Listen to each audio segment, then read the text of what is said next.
doctor, ¿qué tal se encuentra el día de hoy? Muy bien, muchas gracias.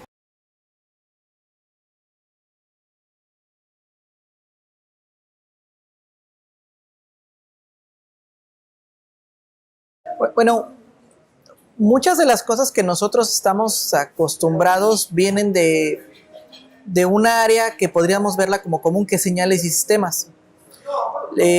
Inclusive muchos programas de estudio a nivel internacional los separan por división de señales y división de sistemas.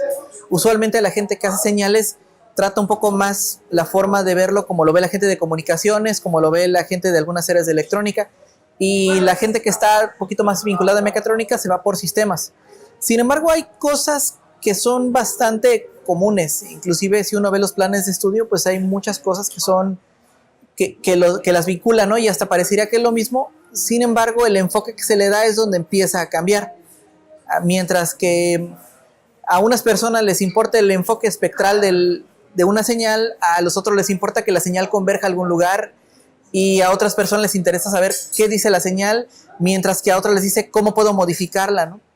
En el caso, por ejemplo, de mecatrónica, nosotros tratamos mucho con lo que es sistemas de transductores y manipulación, pero también un poco de diseño. En la gente de telemática, al menos la experiencia que tengo es gente que tiene muchos conocimientos en comunicaciones y en la parte de cómputo. Finalmente, en la parte de comunicaciones existe una relación bastante clara entre lo que es el área de teoría de señales y una clase de procesamiento de señales que nosotros de alguna forma tratamos, aunque en realidad le damos un enfoque diferente, ¿no? Por ejemplo, yo soy del área de control. Si uno observa los libros de control clásicos, a los controles les llama filtros, porque en realidad los controles, si uno ve la estructura algebraica que representan, tiene la estructura de un filtro.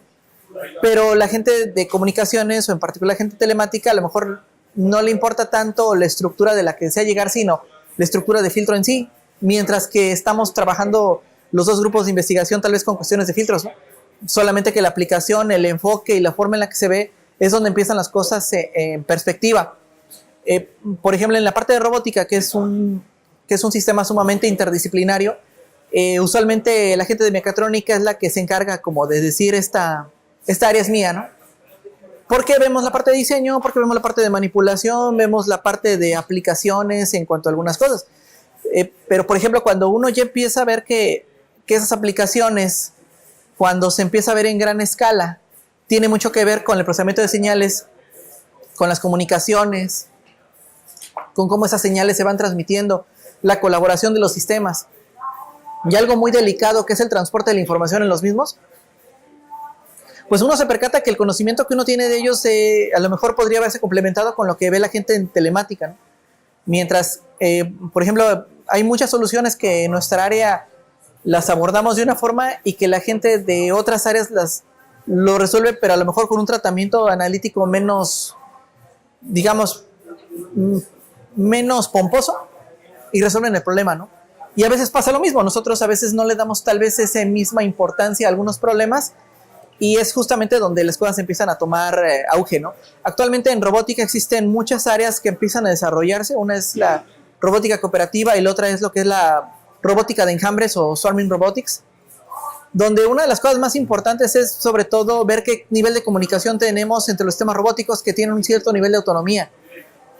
Ver una parvada de pájaros, por ejemplo, en realidad los pájaros cuando van en un sentido están obedeciendo a una cierta dinámica de movimiento, pero esa dinámica no obedece tanto a lo que es un pájaro que de alguna forma se mueve solo, sino que observa cómo se van moviendo sus líderes o cómo se van moviendo sus compañeros. Y en robótica es similar. Entonces, las cosas empiezan a tomar un sentido de que tenemos un cierto nivel de autonomía, pero también tenemos un nivel de comunicación, y ahí es donde entra un poco más la parte de telemática.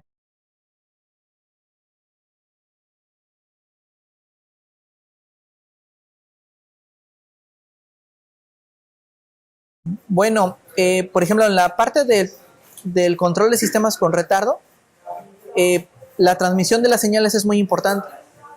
Nosotros en general lo que hacemos son esquemas que lo que tratan de hacer es predecir las señales para poder manipularlas. Porque la información que a mí me llega no es la información actual, sino la información de lo que pasó tiempo atrás. Pensemos, a mí me llega una cierta información, pero es una información que está desfasada.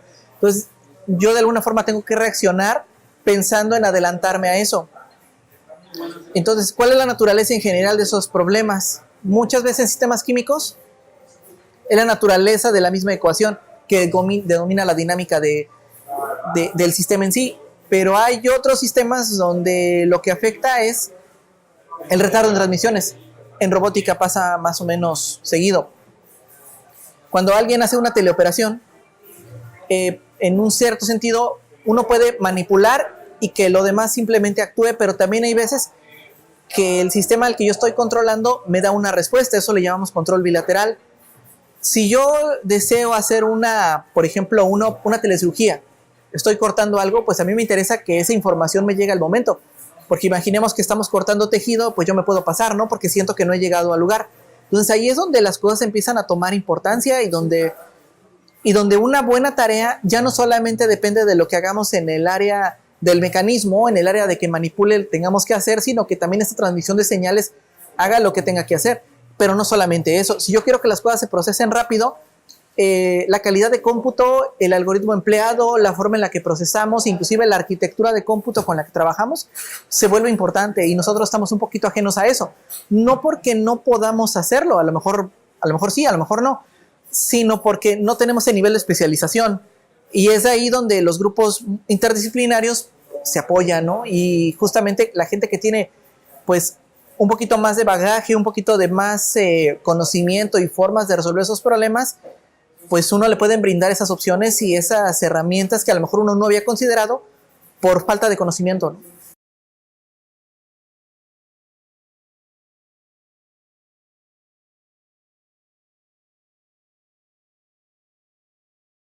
Recientemente unos chicos de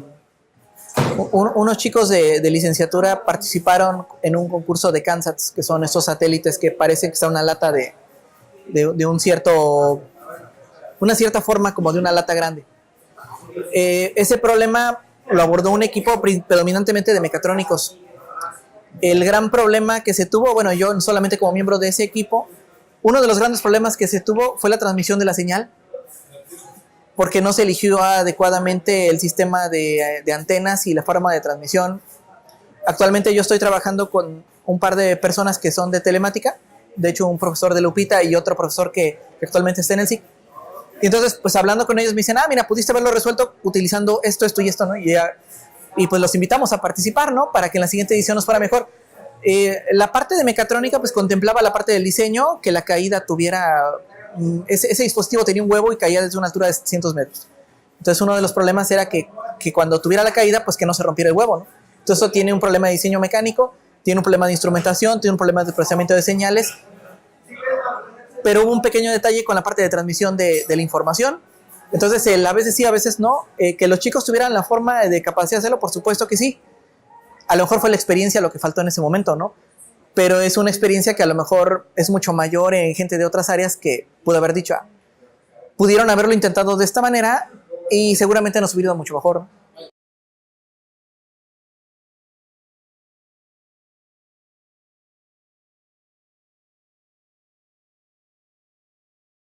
Sí, el perfil. Finalmente, las ventajas que tenemos en una unidad, los que estudiamos o los que hemos sido partícipes de grupos interdisciplinarios, es de que tenemos apertura. Somos conscientes de nuestras limitaciones y somos conscientes de que podemos hablar un lenguaje común, aunque no tengamos un nivel de especialización de otros. Y eso es, digamos, lo que puede vincular muchas áreas, ¿no? Y en particular, hablar con gente de otras áreas interdisciplinarias no es tan complicado como hablar gente de muy alta especialización, ¿no? Que es, salvo que uno maneje el idioma y que uno maneje algunas cosas, resulta un poco más complicado, ¿no?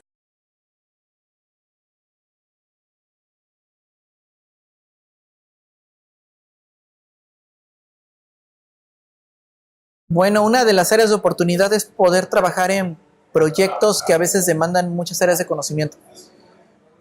Otra de las cosas es de que permiten, por ejemplo, que alguien cuando hace estudios de especialización, ya sea a nivel de posgrado, el saber de otras cosas también le permite darle un enfoque un poco diferente e inclusive a la hora de resolver un problema, darle la oportunidad de no quedarse con un solo enfoque. Otra de las cosas, por ejemplo, a nivel de áreas de oportunidad, es de que cuando hay proyectos, normalmente la gente que dirige proyectos tiene que tener la posibilidad de comunicarse con muchos grupos de trabajo, desde un área administrativa hasta un área muy técnica, ¿no? Y la gente que usualmente tiene una formación interdisciplinaria tiene una mayor preparación. No voy a hablar de capacidades porque creo que la capacidad la tiene cualquiera, pero sí una preparación mayor, una experiencia mayor para poder platicar en otros grupos de trabajo. Y eso muchas veces es una pequeña ventaja, ¿no? Como el tener un par de herramientas más que alguien a lo mejor las aprende rápido, ¿no? Pero en ese pequeño periodo donde alguien tuvo esa herramienta, quizá tuvo el acceso a tener el proyecto o tuvo acceso a incorporarse a un grupo de investigación o tuvo la oportunidad de integrarse a un nuevo grupo de trabajo, ¿no? Esa pequeña diferencia a lo mejor fue el estar dentro o no.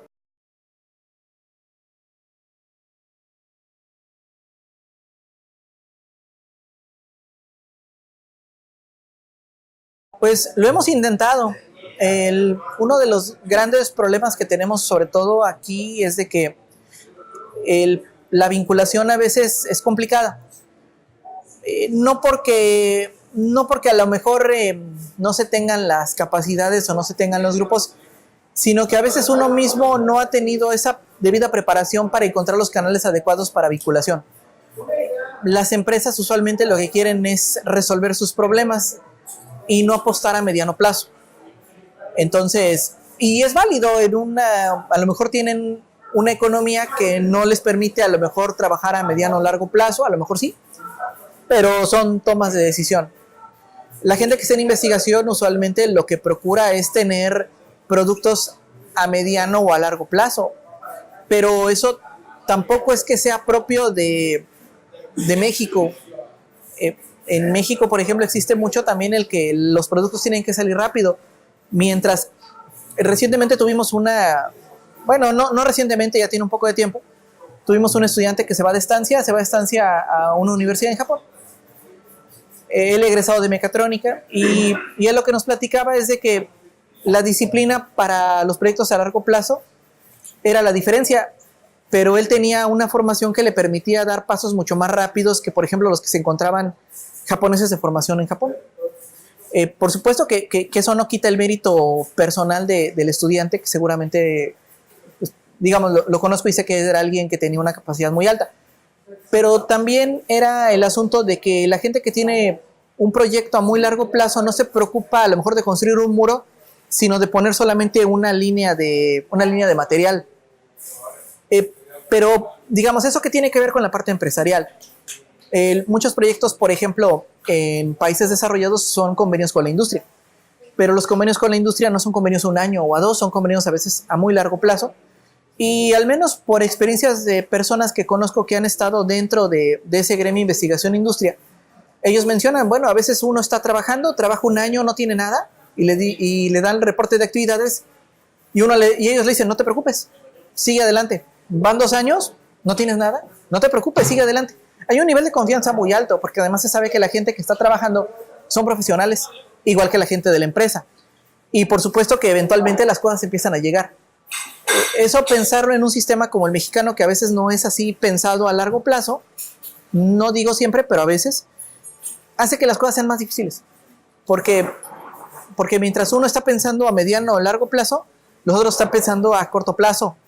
Y entonces, pues uno también tiene que ceder, ¿no? Uno tiene que decir, pues, ¿sabes qué? Mira, yo puedo ceder esto a corto plazo, pero también estuve pensando en que si tú tienes confianza en lo que hacemos, podemos empezar a pensar en otras cosas que a la larga serán mejores para ambos bandos, ¿no?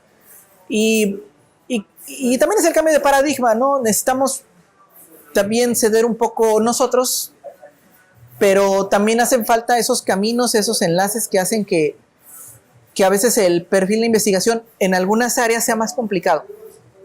Por ejemplo, el profesor Félix, justamente organizador, yo creo que él se ha preocupado justamente en eso y creo que ha tenido buenos resultados en su área. Ya es como cuestión también de que uno se esfuerce y empiece a crear lazos, ¿no? Y por supuesto que ahí es donde uno tiene que tocar puertas. En una de esas, que alguien que uno conoce esté en ese lugar, tenga confianza y diga, pues, ¿sabes qué? Vamos a hacer algo, ¿no? Y por supuesto que que debe quedar que no es la responsabilidad es compartida, ¿no? Uno no puede decir, pues yo soy alguien que lo intentó y falló y por lo tanto ya no puedo tener confianza en otro sector o al revés, como puede pasar, pero nosotros, por ejemplo, nos hemos tratado de involucrar en algunos proyectos que tienen sobre todo cuestiones de aplicación. Es como que el primer paso, y también lo que hemos tratado de hacer es como tratar de encontrar esas posibilidades, ¿no? Hemos tenido por ahí un par de experiencias, pero siempre es necesario hacer un poco más. Y también la otra es de que como nuestros programas están orientados a investigación, a veces también hay que como que buscar que esa área tenga un beneficiario final, ¿no? Y ahí es donde uno ya empieza a sufrir un poco por la misma formación, por el mismo paradigma, pero uno no tiene que descartar a veces tocar puertas, ir a foros económicos, ir a foros empresariales, lo cual a lo mejor sí nos ha fallado un poco a nivel de organización.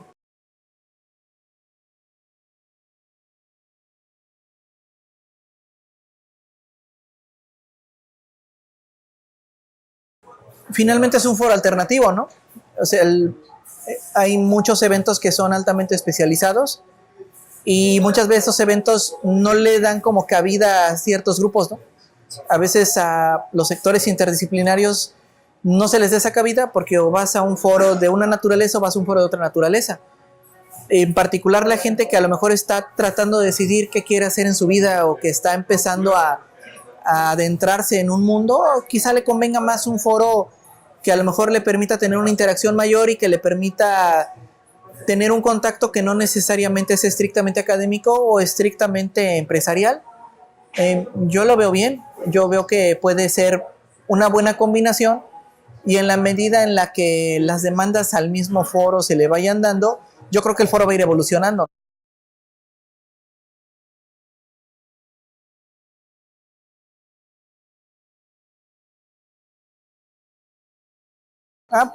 No, al contrario, muchas gracias por la invitación y pues esperemos de que el evento también siga creciendo.